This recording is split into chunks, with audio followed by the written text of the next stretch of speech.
Another great question. How can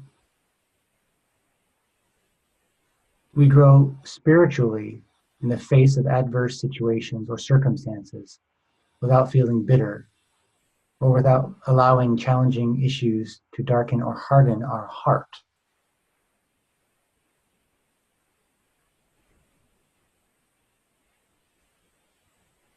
Every day we must return to innocence.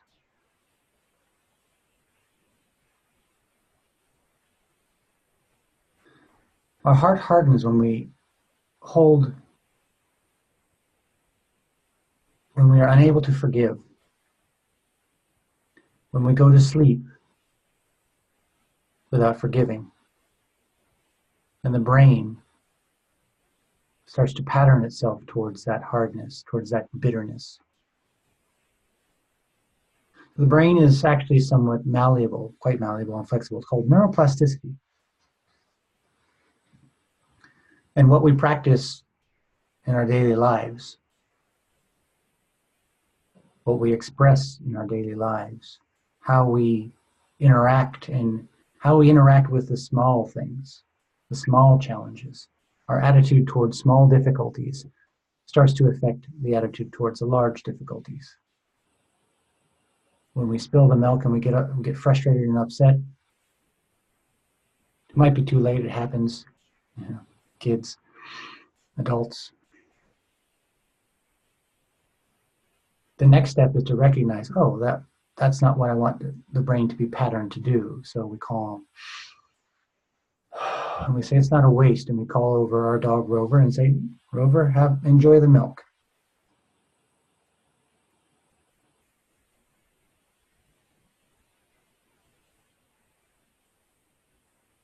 Whenever we express in a way that we don't want to pattern our brain towards expressing in the future, once we notice it, we repattern in the right way.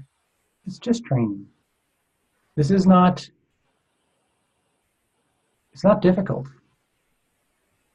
The degree of difficulty is only determined by the degree to which one is passionate about it. I find it fascinating. When I was a kid, I used to play video games. I had a neighbor, lived up the road from me, he's an older boy. In our neighborhood, we were the only ones that were interested in computers. And he had a computer that for his business, couldn't play games on it. But I had a computer that you could play games on. So he'd come down and we'd get our joysticks and play video games all day long.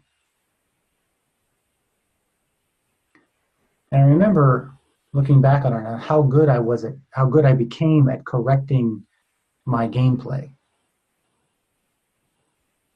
Later on, I became very, very good at learning games and how to win at games and how to correct inappropriate moves or weak moves or bad timing. And it's like I just quite naturally start to refine the process.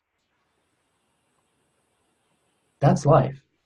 That's how one moves towards perfecting one's life or optimizing one's life.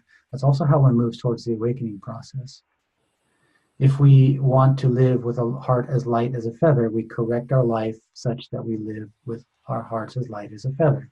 When a behavior emerges, when an emotion emerges that doesn't fit, when it's not useful, it's causing us to lose that game. In this case, the game of life, or to suffer unnecessarily. It happened. We recognize it happens. We admit that's what happened. And then we, just like the kid playing the game, we start practicing doing it right. Practice it long enough and it starts to happen quite naturally even under pressure, and then we can win at that game. Life is not different from a game in that aspect. We all know how to do this in some areas of our lives. We're very good at correcting some activities. Yet we have neglected applying the same principle to the rest of our lives, towards our thoughts and emotions. They're not really our thoughts and emotions, but towards thoughts and emotions. No need to take them personally. Most of the bitterness is coming from a taking of things personally, including ourselves. But the reality is, it's not really personal. When one gets to a deep enough level in meditation, the sense of person is completely gone. At such time, one wonders why one gets upset about small things. Now, being honest, we have to admit that being upset about small things still happens. Those are the opportunities for retraining our gameplay, so to speak, to retrain the brain to react in a different way. So the brain and the body become a kind of refinement process. That's the artwork of life. That's the art. It's the perfecting of the brain and its reactions and interactions with life. So I'd encourage you to play with that. I'd love to hear how it goes for you. The best way is to play with it. Don't get too serious. Play with it. You know, there are going to be days when it doesn't quite go so right, but that's just an opportunity. That's part of the awakening process. It's not all, rainbows and flowers. It's not all fun all the time. It's not always pleasant. There's a lot of unpleasant aspects as we start to see things within us that we hadn't wanted to see, or even see things within others we had not seen and didn't want to see.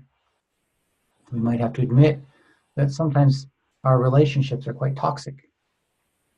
It's important to be honest about that and see what can be corrected within the relationship, if it's correctable. They're not all correctable.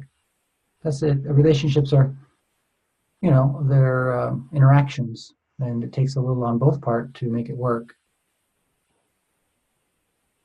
I hope this helps. Blessings.